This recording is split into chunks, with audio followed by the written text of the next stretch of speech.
সম্মানিত ভাইয়ের আমার, ভূমিকা লম্বা কথা নয়, সরাসরি মূল আলোচনায় প্রবেশ করতে চাই। তারপরে দু একটি কথা না বললেই নয়। আমরা যত জায়গায় কোনো কথা বলতে যাই, অনেকে বলে হুজুর সাবধানে আলোচনা করুন, ভুলে যাবেন এলাকা কার। ওদের কথার সাইজ শুনে মনে হয় এলাকা ওর বাবার। আবার অনেকে বলে হুজুর ওয়াজ যা করবেন করবেন, বুঝছেন হুজুর বুঝছেন, বাতিলের রক্তচক্ষু দিয়ে তাকায়। আপনি কার দিকে চোখ রাঙানি দেখান? আমরা মুসলিম জাতির পিতা ইব্রাহিমের সন্তান, যে ইব্রাহিম আল্লাহর খুশির জন্য নমরুদের আগুনে পুড়তেও রাজি, কথা বলেন ঠিক না? আমরা ইসমাইলের ভাই, যে ইসমাইল আল্লাহর খুশির জন্য ছুরি নিচে জবাই হইতো রাজি, কথা বলেন ঠিক না? আমরা মা হাজেরার সন্তান, যে মা হাজেরা তার হাজেরা ইসমাইলকে আল্লাহর খুশির জন্য কুরবানি করে দিতে পারেন, কথা বলেন ঠিক না? এই জন্য কোন বাতিলের রক্তচক্ষুর ভয়ে আল্লাহর কোরআনের কথা গোপন করা হবে না, ওপেনে বলা হবে, কথা বলেন ঠিক না?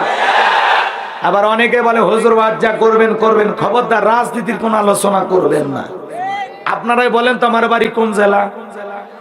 গরিব এলাকায় বাড়ি দেখে আমার জেলার নামটা নিতে আপনাদের কষ্ট হচ্ছে, একটু জোরে বলেন আমার বাড়ি কোথায়। যাক, কিছুটা হলে সান্ত্বনা পাইলাম। আপনাদের বাড়ি কোন জেলায়? বিশ্বাস করেন আমি গাইবান্ধা থেকে বের হয়ে আসছি শুধুমাত্র কোরআনের কথা বলার আশায়, এছাড়া আমার আর অন্য উদ্দেশ্য নাই। আর আমি গাইবান্ধা থেকে এসে সিরাজগঞ্জের রাজনীতির কথা বলে আমার লাভটা কি? আগামী নির্বাচনে এই এলাকার মহিলা মেম্বার পদে দাঁড়ানোর কোনো চান্স আছে? তাহলে আমি কেন রাজনীতি করব? যদি করাই লাগে নিজের জেলা গাইবান্ধাই করবো, কথা বলে ঠিক কিনা? এজন্য আপনার টেনশন মুক্ত থাকবেন। আমি আপনাদের কথার সাথে একমত। আমি বাংলাদেশের রাজনীতি কোন দলের বক্তা না, আমি রাজনীতিক কোনো বক্তব্য দেব না। I will not say any political word because I am not a leader of any political party. কারণ এখানে সব দলের লোক আছে, আছে না নাই? এখানে বসে আছে আওয়ামী লীগ, বিএনপি, জাতীয় পার্টি, জামাত ইসলাম, জাসদ, বাসদ, চরমান, রাশিদ, আলমগীর, ফুরপুরা, হাটাজার ওলামা, জামাত, তাবলিগ, পাবলিক, ওলামা লীগ, গণতন্ত্র, গণফোরাম, সুসমাজ, বিপ্লব, এলজিবিটি, মানাগরিক শক্তি, পিপলস সোসাইটি, 4 দল, 14 দল, 8 দল, 19 দল, 20 দল, ইসলাম, বিএনএ, বাংলাদেশ কংগ্রেস পর্যন্ত বাংলাদেশে কত দল? 32 দল, 54 দল। আমি কি বোকা দলীয় আলোচনা করব? এই দিক থেকে যদি একটা দল লোক গুতা মারে, ওই দিক থেকে আর একটা দল লোক থানায় টেলিফোন করে, আমি ছোট হুজুরের অবস্থা ভালো না খারাপ? অতএব আজকের মাহফিলে বাংলাদেশের রাজনীতি নিয়ে কোন আলোচনা করা হবে? এ জোরে বলেন, বাংলাদেশের রাজনীতি নিয়ে কোন আলোচনা করা হবে? বলেন, বাংলাদেশের রাজনীতি নিয়ে কোন আলোচনা করা হবে না। তবে হ্যাঁ, আমি যদি কোন রাজনৈতিক বক্তব্য দেই, এই পৃথিবীর শ্রেষ্ঠ রাজনীতিবিদ, শ্রেষ্ঠ রাষ্ট্রনায়ক, শ্রেষ্ঠ রাষ্ট্রপতি, শ্রেষ্ঠ সেনাপতি, শ্রেষ্ঠ বৈজ্ঞানিক, শ্রেষ্ঠ দার্শনিক, শ্রেষ্ঠ বাবা, শ্রেষ্ঠ নানা, শ্রেষ্ঠ স্বামী, শ্রেষ্ঠ আদর্শ, শ্রেষ্ঠ মহামানব রাহমাতুল লিল আলামিনের মদিনার আদর্শের রাজনীতির কথা বলবো। আমি যদি কোন রাজনীতি বক্তব্য দেই, খলিফাতুল মুসলিমিন, আমিরুল মুমিনিন হযরত ওমর ফারুকের আদর্শের রাজনীতির কথা বলবো। যে ওমর ফারুক আল্লাহর জমিনে আল্লাহর আইনকে প্রতিষ্ঠিত করতে গিয়ে নিজের কলিজার টুকরা ছেলেকে পর্যন্ত ছাড় দেয় নাই, কথা বলেন ঠিক কিনা? সেই মদিনাওয়ালার আদর্শের রাজনীতির কথা শোনার পর আপনার যেন আবার চুলকানি আরম্ভ না হয়। কারণ কোরআন হাদিসের হক কথা সবার পেটে হজম হয়। আপনারাই বলেন তো, সুদ করে সামনে যদি সুদের বিষয় নিয়ে ওয়াজ করা হয়, ও কি উল্লাপাড়া থেকে মিষ্টি নিয়ে এসে বলবে হুজুর হা করেন মিষ্টি খান? নাকি বলবে এই হুজুরে এসে সুদের ওয়াজ করে মানে সুদের ব্যবসায় লাল বাতি জ্বালাইছে? যারা ঘুষ খায়, দুর্নীতি করে, হারাম খায়, ভুঁড়ি বানাইছে 26 মাসের গর্ভবতী, ওই হারাম করদের সামনে ঘুষের আলোচনা করে খুশি না বেজা? যারা বেনামাজি, নামাজ পড়ে না, আসার খাইয়া পইরা আল্লাহ সিজদা দেয় না, ওদের সামনে নামাজের ওয়াজ করে খুশি না বেজা? যে সমস্ত মা বোনেরা বোরকা পরে না, পর্দা করে না, বুকে ওড়না পর্যন্ত নেয় না, জিন্সের প্যান্ট গেঞ্জি পরে রাস্তা দিয়ে হাইটা যায়, পিছন দিক দিয়ে তাকালে মনে দুটো সুপারি গাছ দাঁড়িয়ে আছে, এরকম বেহায়া বেপর্দা নারীর সামনে পর্দার আলোচনা করলে খুশি না বেজা?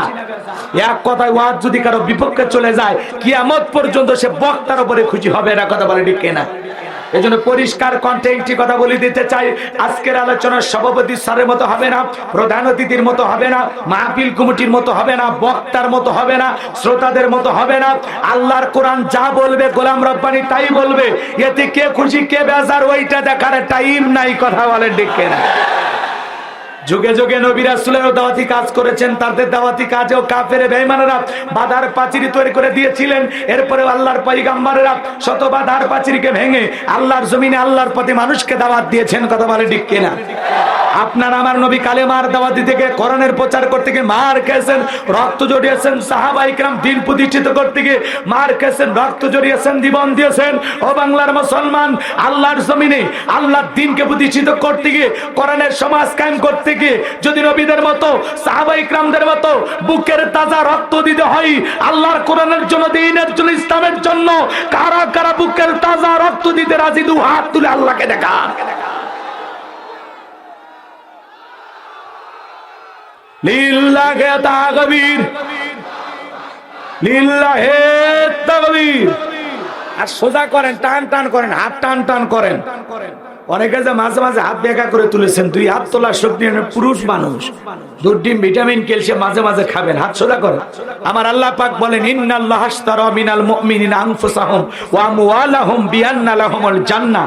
সূরা তাওবার 111 নম্বর আয়াত। আল্লাহ পাক জানায় দিলেন, নিশ্চয়ই মুমিন বান্দাদের জান মাল আমি আল্লাহ ক্রয় করে নিয়েছি, বিনিময়ে দেব জান্নাত। বলুন সুবহানাল্লাহ।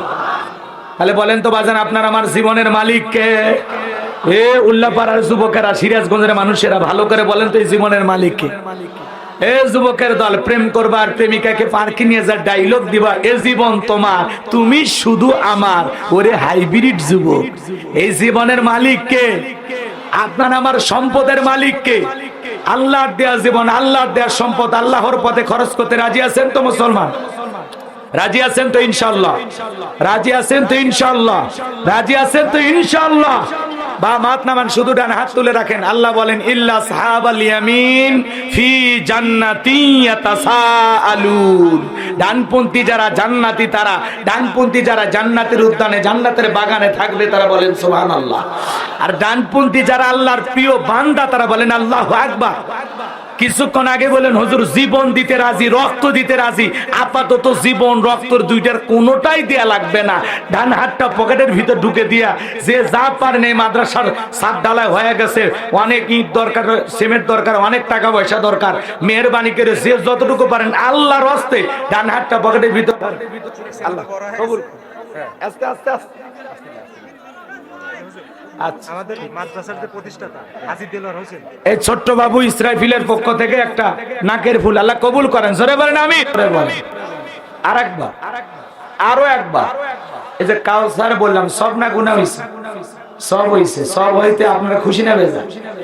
তাহলে পবিত্র কোরআনুল কারীমের 108 নম্বর সূরা, মোট আয়াত আছে 3টি, রুকু আছে 1টি। বিশ্বনবীর মক্কার জিন্দেগিতে এই সূরাটি নাযিল হয়েছে। জবান ছেড়ে সবাই একটু মহব্বতে আমার সাথে পড়ুন। আউযু বিল্লাহি মিনাশ শাইতানির রাজীম। বিসমিল্লাহির রাহমানির রহিম। বিতাড়িত মুর্দার শয়তানের কাছ থেকে। কার নাম? আল্লাহর নামে কাজ শুরু করলে বরকত আছে না নাই? জোরে বলেন আছে না নাই? এই ভাই, কথা বলা যাবে না, সবাই একটু বসে। এই মাহফিলে 12টা পর্যন্ত আল্লাহর কোরআনের মহাব্বতে, শুধুমাত্র কোরআন শোনার আশা।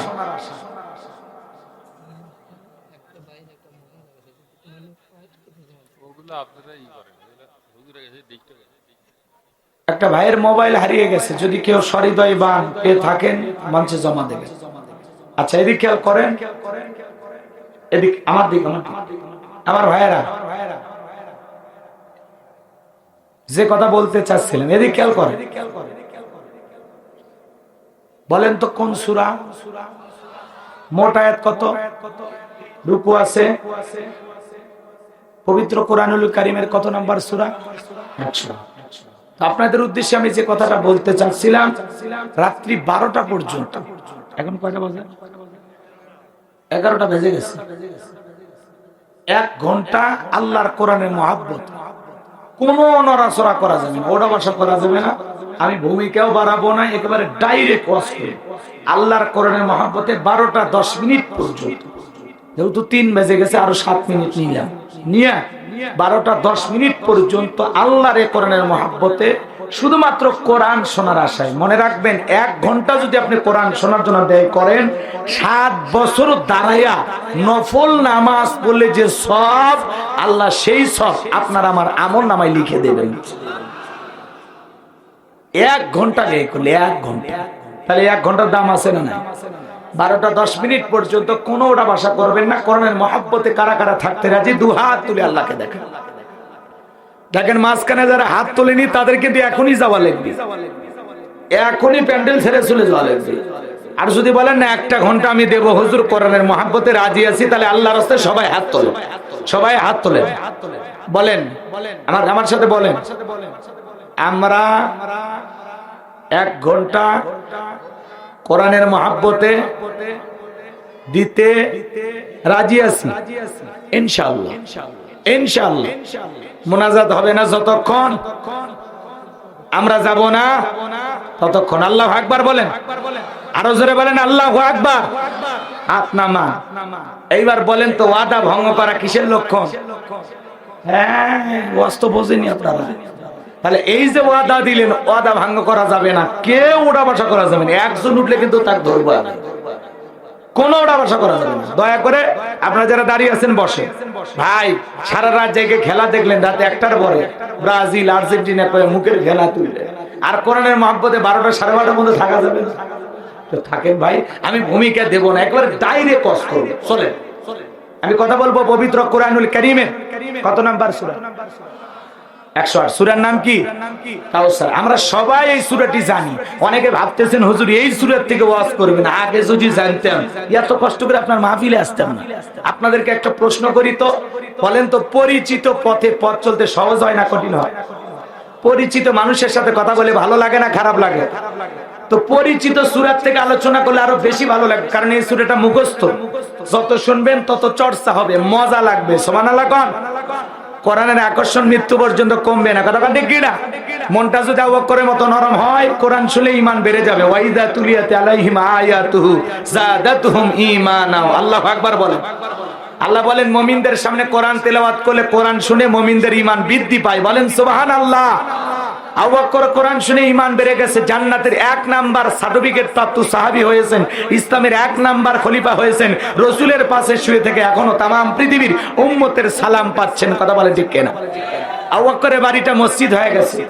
আর কোরআনের বিরোধিতা করেছিল কে? আবু জেহেল, উতবা, সাইবা। আহারে, কোরআন বন্ধ করে নানামুখী ষড়যন্ত্র করেছিল। আল্লাহ পাক বলেন, ওয়াকালাল্লাযীনা কাফারু লা তাসমাউ লিহাযাল কোরআন ওয়ালগাউ ফীহি লাআল্লাকুম। এর নাম কি? মানুষের কথা বলার বিবেক বুদ্ধি কম, ঠাস করে কথা বলে, আগে পরে ভাবে না, মানুষকে মূল্যায়ন করতে জানে না, শ্রদ্ধা সম্মান এই জিনিসগুলো কমে গেছে, তাই না ভাই? আল্লাহ হেদায়েত দান করে। আরো জোরে কোন? রাগ করতেছেন মনে হয়? ওয়াজ বুঝাইতেছে, আবু বকরের ধাম করে করছে, হুজুর আপনি দেন। এই হলো অবস্থা। আপনাদের এলাকার মাদ্রাসা আমার দায়িত্ব, আমার দিয়ে দেওয়া লাগবে। আমার যে একটা নিজেরও মাদ্রাসা আছে, সেটা কি আপনারা জানেন? লক্ষাধিক টাকা খরচ হয়ে যায় প্রতি মাসে, আমি দিই। আল্লাহ দেওয়ার তৌফিক দিয়েছেন। কথা কয় না? আমার মাদ্রাসায় এতিম বাচ্চাদের থাকা, খাওয়া, চিকিৎসা, পোশাক সম্পূর্ণ ফ্রি, সম্পূর্ণ টোটাল খরচ আল্লাহর দয়া আমি বহন করি। যদি পারেন, ওই যে একটা বই আছে, ওই বইয়ের ভিতরে মাদ্রাসার কি কি সব লেখা আছে। আমার মাদ্রাসার ছাত্রদের যারা বাইরে কোথাও কোনো কালেকশন করানো হয় না, আমার মাদ্রাসার ছাত্রদেরকে পিটানো হয় না, সিসি ক্যামেরা আছে। আপনাকে বুঝতে পারছেন? খুব আদর যত্ন নিয়ে একটা সন্তানকে আমরা মানুষের মতো মানুষ বানানোর চেষ্টা করতেছি।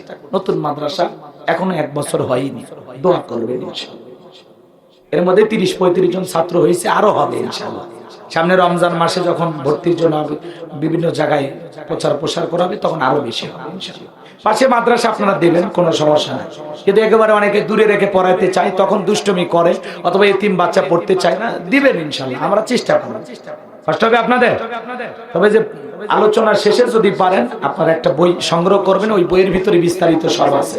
শেষ বিদায়, একজন মানুষ মারা গেলে কিভাবে দাফন কাফন করতে হয়, স্বামী স্ত্রী মারা গেলে একে অপরকে গোসল করাতে পারবে কিনা, মৃত ব্যক্তিকে চুমা খাওয়া জায়েজ না হারাম, আত্মহত্যা করে মারা গেলে তার জানাজায় যাওয়া জায়েজ না হারাম, খুব গুরুত্বপূর্ণ জান্নাত জাহান্নাম আখিরাত ঈমান আমল সম্পর্কে ৭৬ পৃষ্ঠার ওই গুরুত্বপূর্ণ কিছু দোয়াও দেওয়া আছে। যদি পারেন আমার মোবাইল নাম্বার 3টা দেওয়া আছে বইটার ভিতরে, স্মৃতি হিসাবে নিয়ে যাবেন, আল্লাহ কবুল করেন। 50 টাকা হাদিয়া দিয়ে, তবে যা লাভ হবে সম্পূর্ণ আমার মাদ্রাসায় ওই জায়গায় খরচ হয়, আমি বইয়ের টাকাগুলো খাই না, কথা বোঝেন না? 10-5 টাকা যা বিক্রি লাভ হবে সম্পূর্ণ মাদ্রাসা। আল্লাহ আমার এমনি ভালো রেখেছেন, আরো ভালো থাকতে চাই, আল্লাহ কবুল করেন, জোরে বলেন আমিন। কষ্ট হচ্ছে আপনাদের? কষ্ট হচ্ছে? তবে কয়েক পিস বই আছে, যদি পারেন মঞ্চে মুনাজাতের পরে নিয়ে যাবেন, আর গাড়ির ড্রাইভারের কাছে গেলেও আপনারা পাবেন। সম্মানিত ভাইয়েরা আমার, কষ্ট হচ্ছে? এই যে কথাটা যদি খোঁচা না মারতো, এই কথাগুলো মারতেন, খোঁচা মেরে কথা বেড়ে গেল, রাগ করতেছেন? কি কথা বলতে চাচ্ছিলাম, হযরত আবু বকর 13টা দোকান বিক্রি করেছেন ইসলামের জন্য, বলেন আল্লাহু আকবার। এরকম হওয়া লাগবে, এরকম এমনি জান্নাতের সার্টিফিকেট প্রাপ্ত 1 নাম্বার এমনি হয় না, কারণ ত্যাগটা অনেক বেশি, কথা কয় না, ত্যাগটা অনেক বেশি। আপনি ইসলামের জন্য যত বিলাবেন, যত স্যাক্রিফাইস করবেন, যত ত্যাগ স্বীকার করবেন, তত আল্লাহর কাছে আপনার মর্যাদা সম্মান বাড়বে, কথা কোন ঠিক না? আমার ভাইরা হৃদয়ের কান পেতে কথাগুলো শুনে যান। হযরত বেলালকে গোলামীর জীবন থেকে আজাদ করা হলো, তাহলে গভীর মনোযোগ দিয়ে শোনেন। একদিকে সন্তান হারানোর ব্যথা, অন্যদিকে কাফিরদের সমালোচনা, সাহাবায়ে কিরামদের উপর নির্যাতন জুলুম। এই জন্য নবীজির মনটা খারাপ, মুখটা মলিন, চোখের কোণা দিয়ে অশ্রু ঝরতেছে। আবার নবীজি কেন মুস্কি হাসতেছেন? কারণ আছে না নাই বলেন তো? আমার দয়ার নবীর যখন মন খারাপ, নবীকে সান্ত্বনা দেওয়ার দায়িত্ব কার? আরো জোরে বলেন কার? আমার আল্লাহ ডেকে বলে, জিবরাইল আর করিস না দেরি, লাহু মাহফুজ থেকে সূরা কাউসার নিয়ে যায় আমার হাবিবের উপরে নাজিল কর, বলেন আল্লাহু আকবার। আনাস যখন ডেকে বলে, নবী গো, এই মাত্র দেখলাম চোখের কোনায় পানি, আবার মুস্কি হাসেন, কারণটা কি? বিশ্ব নবী ডেকে বলে, আনাস আমার মন খারাপের কারণ তোমরা তো জানোই, আর মুস্কি হাসি দেওয়ার কারণ হলো আসমান থেকে জিবরাইল এসে এই মুহূর্তে আমার কাছে সূরা কাউসার নাজিল করলো, বলেন আল্লাহু আকবার। বিশ্বনবী তখন সাহাবায়ে কিরামদের সামনে তিলাওয়াত করলেন। আমার আল্লাহ পাক বলেন, ইন্না আ'তাইনাকাল কাউসার। আল্লাহু আকবার বলেন, আরো জোরে বলেন আল্লাহু আকবার। আমার ভাইয়েরা, আমার আল্লাহ রাব্বুল আলামিন বলেন, অবশ্যই আমি আপনাকে কাউসার দান করেছি, বলেন আল্লাহু আকবার। আরো জোরে বলেন আল্লাহু আকবার। আমার আল্লাহ পাক বলেন, অবশ্যই আমি আপনাকে কাউসার দান করেছি, হাউজে কাউসারের মালিক বানায়া দিয়েছি, বলেন আল্লাহু আকবার। দুনিয়ার কোন নবী রাসূলকে আল্লাহ পাক হাউজে কাউসার দান করেন নাই, আপনার আমার নবীকে আল্লাহ পাক হাউজে কাউসার দান করেছে, বলেন আল্লাহু আকবার। আমার আল্লাহ পাক বলেন, ইন্না আ'তাইনাকাল কাউসার। আল্লাহু আকবার। আল্লাহ বলেন, আমি অবশ্যই তোমাকে হাউজে কাউসার দান করেছি, বলেন আল্লাহু আকবার। বিশ্ব নবীকে আল্লাহ পাক হাউজে কাউসার দান করলেন। এ ভাইয়েরা আমার, ভালো করে মনোযোগ দিয়ে শোনেন। এই হাউজে কাউসারের পানি মধুর চাইতে মিষ্টি, পানির চাইতে ক্লিয়ার। কঠিন কিয়ামতের ময়দানে জমিন যেদিন তামার জমিন হয়ে যাবে, ভাইয়েরা আমার, সূর্যটা সহাত মাথার উপরে চলে আসবে, মানুষের জিহ্বা কুকুরের মতো নাভি পর্যন্ত চলে আসবে। যেদিন মা তার সন্তানের পরিচয় দেবে না, বাবা যেদিন তার সন্তানের পরিচয় দেবে না, ভাই ভাইয়ের পরিচয় দিবে না, স্ত্রী স্বামীর পরিচয় দিবে না, ওই কঠিন কিয়ামতের ময়দানে আল্লাহর আরশের ছায়া ছাড়া আর কোনো ছায়া থাকবে না। বিচার দিবসের একদিন হবে 50,000 বছরের সমান। ওই কঠিন কিয়ামতের ময়দানে বিশ্ব নবীর হাতে এক পেয়ালা হাউজে কাউসারের পানি যে পান করতে পারবে, জান্নাতে ঢোকা পর্যন্ত তার আর তৃষ্ণা লাগবে না। আরো জোরে বলেন সুবহানাল্লাহ। মধুর চাইতে মিষ্টি, পানির চাইতে ক্লিয়ার, শুনেই খাইতে মনে চাইতেছে, সুবহানাল্লাহ বলে। বিশ্বনবী হাউজে কাউসারের পানি, শোনেন শোনেন শোনেন, পিয়ালা পান করানোর জন্য দৌড়ে আসবেন একদল মানুষ, ভালো করে বোঝেন। আল্লাহ তখন মাঝখানে আবরণ দিবেন, পর্দাতে ঢেকে দেবেন। বিশ্বনবী ডেকে বলে, আল্লাহ আমার উম্মতের আমার কাছে হাউজে কাউসারের পানি পান করার জন্য ছুটে আসতেছে, কেন আপনি আসতে তাদেরকে বাধা দিলেন? আমি কেন তাদেরকে দেখতে পাচ্ছি না? আমার আল্লাহ ডেকে বলে, নবী গো, আমি আল্লাহ পাক পাইকারি দরের সবার জন্য তো হাউজে কাউসারের পানি পান করাইতে দেব না। এই হাসরের মাঠে 2 শ্রেণীর মানুষকে আমি আল্লাহ পাক হাউজে কাউসারের পানি পান করতে দেব না। কয় শ্রেণীর? এই দুই শ্রেণীর মানুষ সম্পর্কে জানা জরুরি। যদি আমি ওয়াজ করতে চাই আরো আধা ঘন্টা ওইদিকে বেড়ে যাবে, কথা কয় না। এদিকে একটু মনোযোগ দিয়ে শোনেন। হাউজে কাউসারের পানি, এদিক জীবনে অনেক শুনেছেন, একটু মনোযোগ দিয়ে শোনেন। এই হাউজে কাউসারের পিয়ালা হযরত আবু বকর সিদ্দিক রাদিয়াল্লাহু তাআলা আনহু তুলে ভরায়া দেবেন। মাঝখানে দাঁড়িয়ে থাকবেন হযরত ওমর। আবু বকরের হাত থেকে নিয়ে বিশ্ব নবীর হাতে পৌঁছায়া দেবেন, আর নবী তার আদরের উম্মতকে ধরে ধরে পান করায়া দেবেন। সুবহানাল্লাহ। এই হাউজে কাউসারের পানি মধুর চাইতে মিষ্টি, পানির চাইতে ক্লিয়ার। একবার পান করলে জান্নাতে ঢোকা পর্যন্ত আর তৃষ্ণাই লাগবে না, বলেন না সুবহানাল্লাহ। এই পানির কথা শুনে কি আপনার খাইতে মনে চায় না? কথা কই না কে? পানি পর্যন্ত পৌঁছাইতে গেলে কষ্ট আছে না? না। মনে করেন আমি মুসাফির মানুষ, আপনাদের এলাকায় আসলাম, একটা ছেলেকে বললাম বাবা এই কয়েকটা চকলেট দিলাম, রাখো। এই চকলেট ওর এক হাতে দিলাম, আর এক হাতে এক বদনা দিলাম, দিয়ে বললাম বাবা এক বদনা পানি আনিয়ে দাও, আমি একটু ওযু করবো। কথা বলেন না? ওই চকলেট হাতে নিয়ে বদনা দিয়ে মারছে দৌড়। মাছ পথে যে আচার খায় পড়ে গেছে, একটু চামড়া ছিলে গেছে, লাল লাল কি যেন বের হয়, টমেটো রক্ত। আপনারা চিনেন তো না? রক্ত। এদিক খেয়াল করে, পড়ে গেলে আচার খাইলে বোঝেনি তো, একটু সিলে যায়, রক্ত বের হয়। ওই যে চকলেট থাকার আনন্দ আর খুশির কারণে এই যে পড়ে গেছে, ওর কাছে কিছুই মনে হচ্ছে না, মারছে দৌড়ে এক বদনা পানি নিয়ে আমার সামনে হাজির। তখন আমি বললাম বাবা এই পানি আনতে গিয়ে তোমার কষ্ট হয়েছে, তুমি পড়ে গেছো, হাঁটি চলে গেছে, ব্যথা পাইছো, রক্ত মনে হয় বের হয়েছে। ওই যে চকলেট থাকার আনন্দ আর খুশির কারণে ও বলতেছে আমি এরকম কত পড়ে যায় আমার কিছুই হয় না। কথা কয় না? ওই চকলেট থাকার আনন্দ আর খুশির কারণে পড়ে গেলে ও যেমন ব্যথা পাচ্ছে না। এদিক খেয়াল করেন, হাসরের ময়দানে এক পেয়ালা হাউজে কাউসারের পানি যদি পান করেন, ওই কঠিন কিয়ামতের বর্বরতা, কঠিন বিচারের সমস্ত কিছু আপনার কাছে সহজ হয়ে যাবে। সুবহানাল্লাহ বলবেন না? হাউজে কাউসারের পিয়ালা পর্যন্ত পৌঁছাতে গেলে যে একটু কষ্ট করা লাগবে, একটু যে ঠান্ডা পানি দিয়ে উযু করা লাগবে। কথা কয় না? এই হাউজে কাউসারের পিয়ালা পর্যন্ত পৌঁছাতে গেলে কাজ করতে হবে দুইটি। কয়টি? একটু তোলেন তো হাত। দুই লোক। কয়টি কাজ? জোরে বলেন, কাজ করা লাগবে কয়টি? আরো জোরে। আমার ভাইরা শোনেন, আল্লাহর কাছে দোয়া করে বলি আল্লাহ ওই হাউজে কাউসারের এক পেয়ালা করে আমাদের সকলের ভাগ্যে আপনি বরাদ্দ করুন। জোরে কোন আমিন। রাসূলের হাতে এক পেয়ালা হাউজে কাউসারের পেয়ালা পান করার জন্য আল্লাহ সবাইকে সৌভাগ্য দান করুন। জোরে কোন আমিন। আল্লাহ যেন আমাদের সবাইকে হাউজে কাউসারের পানি পান করার মতো সৌভাগ্য দান করেন। জোরে কোন আমিন। এদিকে মনোযোগ। হাউজে কাউসারের পানি পান করতে হলে কাজ করা লাগবে দুইটি। আল্লাহ 2 নাম্বার আয়াতে জানায় দিলেন, জবান ছেড়ে একটু তিলাওয়াত করেন। ফাসাল্লি লিরাব্বিকা ওয়ানহার, বলেন ফাসাল্লি লিরাব্বিকা ওয়ানহার। ফাসাল্লি এদিক ফাসাল্লি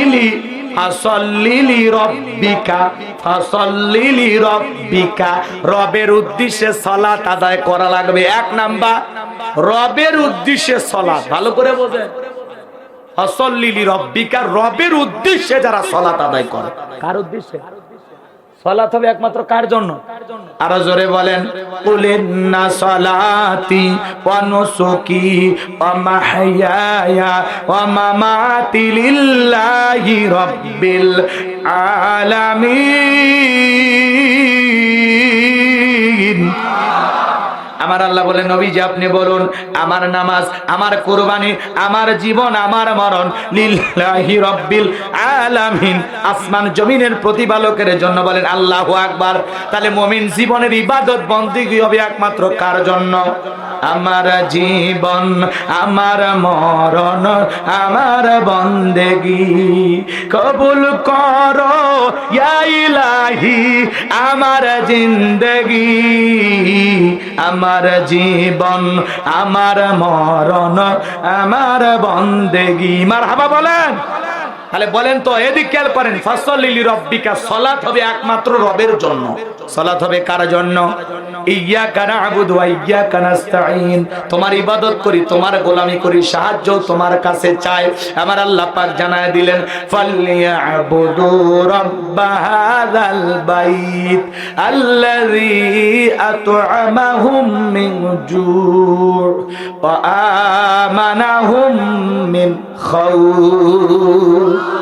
আমার আল্লাহ পাক বলেন এই ঘরের মালিকের ইবাদত করে। দে খানায় কাবার মালিক। কথা কয় না? এই ঘর, আপনাদের এলাকায় মসজিদ আছে? আল্লাহ সেই কথা বলতেছেন, ফালিয়াবুদু রাব্ব হাযাল বাইত, এই ঘরের মালিকের ইবাদত করো। ঘরের না, ঘরের মালিকের ইবাদত কার? কথা কয় না কে? ঘর তো এটা একটা চিহ্ন মাত্র, কিন্তু আমরা ইবাদত করি ওই ঘরের মালিকের। আমরা খানায় কাবার ইবাদত করি না, খানায় কাবার মালিকের। রাগ করেন না, রাগ করেন না, ভালো করে কথাগুলো বোঝেন। আমার আল্লাহ বলে এই ঘরের মালিকের ইবাদত করো। ইবাদত যদি ইবাদতের মতো হয়, বান্দারে নামাজ যদি নামাজের মতো হয়, সিজদা যদি সিজদার মতো দিতে পারো, আমি আল্লাহ দুইটা জিনিস তোমাদেরকে পুরস্কার দেব।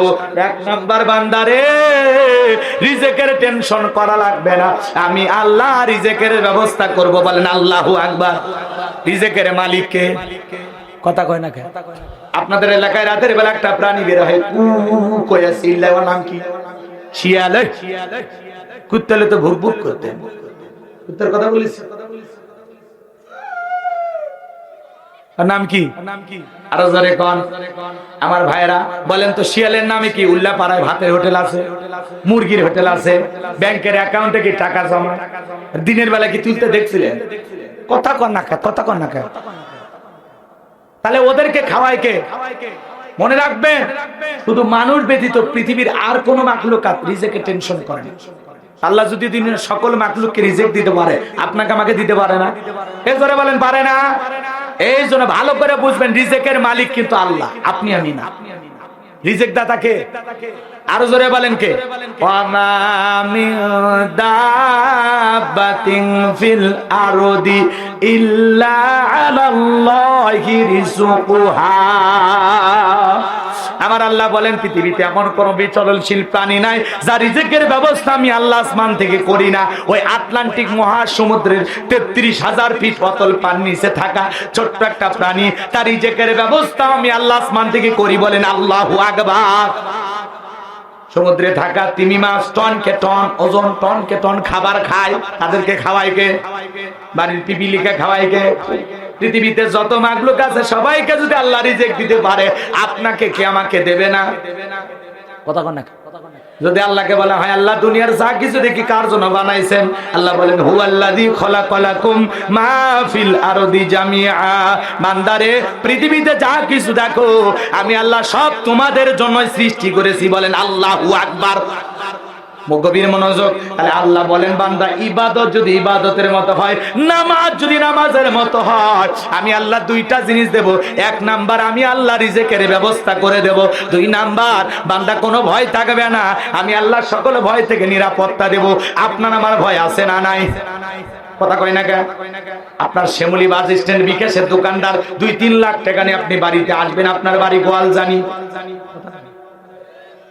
মনে মনে ভাবতেছেন, আল্লাহ টাকা নিয়ে বাড়ি পর্যন্ত যাইতে পারবো নাকি? ছিনতাইকারী চোর ডাকাতের কবলে পড়ে ভারতের টাটা কোম্পানি দিয়ে আমার 1 পয়সা টাকাও নাই, জীবনও যায়, এরকম আতঙ্ক ভয় আপনার ভিতরে আছে না নাই?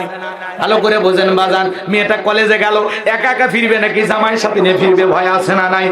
আতঙ্কে আমাদের দিন কাটে। ভালো করে বোঝেন, মেয়েটা কলেজে গেল, স্কুলে গেল, ভালোভাবে ফিরবে, কারণ লালসার শিকার হয়ে, ধর্ষণের শিকার হয়ে পথে কাটে পড়ে থাকবে, আপনার আমার ভয় আছে না নাই? ধর্ষণ, চুরি, ডাকাতি, ছিনতাই বন্ধ হবে তখন, আল্লাহর কোরআনের সমাজ কায়েম হবে যখন, আল্লাহর বিধান দিয়া এই সমাজে বিচার করা হবে যখন। ধর্ষণ করা দূরের কথা, মহিলাদের দিকে তাকানোর কথা যুবকেরা ভুলে যেত। বাংলাদেশের ঐতিহ্যবাহী সিরাজগঞ্জ জেলার উল্লাপাড়া থানার অন্তর্গত গোয়ালজানি ও বুধবাড়িয়া হেলফুল ফজল যুব সমাজ কর্তৃক আয়োজিত আজকের এই গোয়ালজানি ও বুধবাড়িয়া কবরস্থান সংলগ্ন হাজী দিলওয়ার হোসেন হাফিজিয়া মাদ্রাসা ও ইতিমখানার উন্নতি করবে আজকের এই 7ম বার্ষিক তাফসীর কোরআন মাহফিলের সম্মানিত সুযোগ্য অনারেবল প্রেসিডেন্ট, বিশিষ্ট রাজনীতিবিদ, সমাজসেবক, সম্মানিত চেয়ারম্যান জনাব মোহাম্মদ রিজাউল ইসলাম তপন, আল্লাহ পাক তার গোলামকে হায়াতে তৈয়বা সেতে কুলিয়া দান করুন। সকলে বলুন আমিন। আজকের প্রোগ্রামের প্রধান অতিথি মাননীয় এমপি মহোদয়,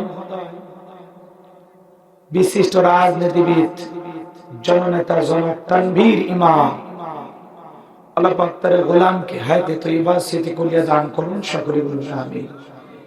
আজকের প্রোগ্রামের বিশেষ অতিথিবৃন্দ, আমন্ত্রিত অতিথিবৃন্দ, আলোচনাকে ধন্য করেছেন হযরত মাওলানা হাফেজ মোশাররফ হোসেন, হযরত মাওলানা আব্দুস সুবহান জিহাদি, আলহাজ মাওলানা মুজিব বিন আব্বাসী। সকল আলোচকের আলোচনা আল্লাহ পাক দ্বীনের জন্য, ইসলামের জন্য, কোরআনের ময়দানের জন্য কবুল করুন, সকলে বলুন আমিন। মঞ্চে উপস্থিত সম্মানিত ওলামায়ে কেরাম, সামনে বসা পিতৃ সমতুল্য মুরব্বী বাবাজিরা, কলিজার টুকরা প্রাণপ্রিয় যুবক ভাইরা, ছোট্ট ছোট সোনামানিকেরা, পর্দার আড়ালের সম্মানিত অবলা সরল আবেদা সালেহা মা বোনেরা, প্রশাসনের সম্মানিত পুলিশের ভাইরা, ডিবির ভাইরা, জাতির বিবেক প্রিয় সাংবাদিক বন্ধুগণ, বিভিন্ন রাজনৈতিক দলের সম্মানিত নেতা কর্মী ভাইরা, সবাইকে নিয়ে আরেকটিবার সালাম দিচ্ছি। আশা করছি সকলেই সালামের জবাব জোরে সুরে দেবেন। আসসালামু আলাইকুম ওয়া রাহমাতুল্লাহি ওয়া বারাকাতুহু। আমরা শুকরিয়া আদায় করতেছি সেই মহান মালিকের দরবারে, যে আল্লাহ পাক সুবহানাহু ওয়া তাআলা অত্যন্ত দয়া করে, করুণা করে, মায়া করে, মহব্বত করে, ভালোবেসে পছন্দ করে, অত্র এলাকা থেকে গণে গণে গুণান্বিত করে, যাচাই বাছাই করে, শুধুমাত্র কেবলমাত্র কোরআনুল কারীমের মহব্বতে আজকের মাহফিলে আসার বসার সুযোগ করে দিয়েছেন। সে মহান রবের দরবারে সিজদাবনত চিত্তে কালিমাতুশ শুকর আদায় করে পড়ছি আলহামদুলিল্লাহ।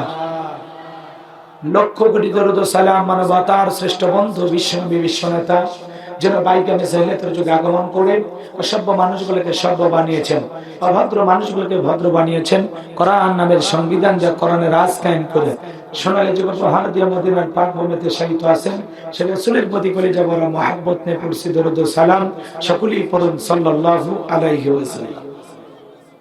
সম্মানিত ভাইরা আমার, আজকের প্রোগ্রামে আসতে পেরে বসতে পেরে আপনারা খুশি না বেজার? কারা কারা বেজার দুহাত তুলে দেখান তো দেখি। অনেক চালাক সিরাজগঞ্জের মানুষ, অনেক চালাক। এই যে যারা দাঁড়িয়ে আছেন ভাই একটু বসেন, বাবাজিরা বসেন, এই যুবকেরা বসো। বারবার হাত দিয়ে ইশারা দিই, বোঝেন না? আমার ইশারা তো বুঝবেন না, বান্ধবীর ইশারা ঠিকই বোঝেন। বসে, সবাই বসে। সম্মানিত ভাইরা আমার, আজকের প্রোগ্রামে আসতে পেরে বসতে পেরে কারা কারা খুশি, মুখে নিয়ে হাসি আওয়াজ দেবে বেশি। আল্লাহ নামের এমন একটি স্লোগান দেবেন, এলাকায় যদি কোনো বাতিল শক্তি থাকে তাদের কলিজায় যেন ভূমিকম্প সৃষ্টি হয়, এমন আওয়াজ তুলতে রাজি আছেন যারা? বীর মুসলমানের মতো দুটি হাত টান টান করে তুলে দেখান তো তার। লিল্লাহি তাকবীর, লিল্লাহি তাকবীর। আল কোরআনের আলো, আল হাদিসের আলো, দুনিয়ার মুসলিম। আমার নেতা তোমার নেতা, আমার নেতা তোমার নেতা। লিল্লাহি তাকবীর। আল কোরআনের আলো, আল হাদিসের আলো, দুর্নীতির আলো। হাতে বানারা দেন তো, হাত সোজা করেন, হাত সোজা করেন, একটু মুষ্টি পাকান, ছেড়ে দেন। আমরা চাই আমাদের বাংলাদেশ মাদক মুক্ত, আল্লাহ কবুল করুন, চিল্লা বলুন আমিন। আমরা চাই আমাদের বাংলাদেশ যৌতুক মুক্ত, আল্লাহ কবুল করুন, চিল্লা বলুন আমিন। আমরা চাই আমাদের বাংলাদেশ দুর্ভিক্ষ মুক্ত, আল্লাহ কবুল করুন, চিল্লা বলুন আমিন। আমরা চাই আমাদের বাংলাদেশ নাস্তিক মুক্ত, আল্লাহ কবুল করুন, চিল্লা বলুন আমিন।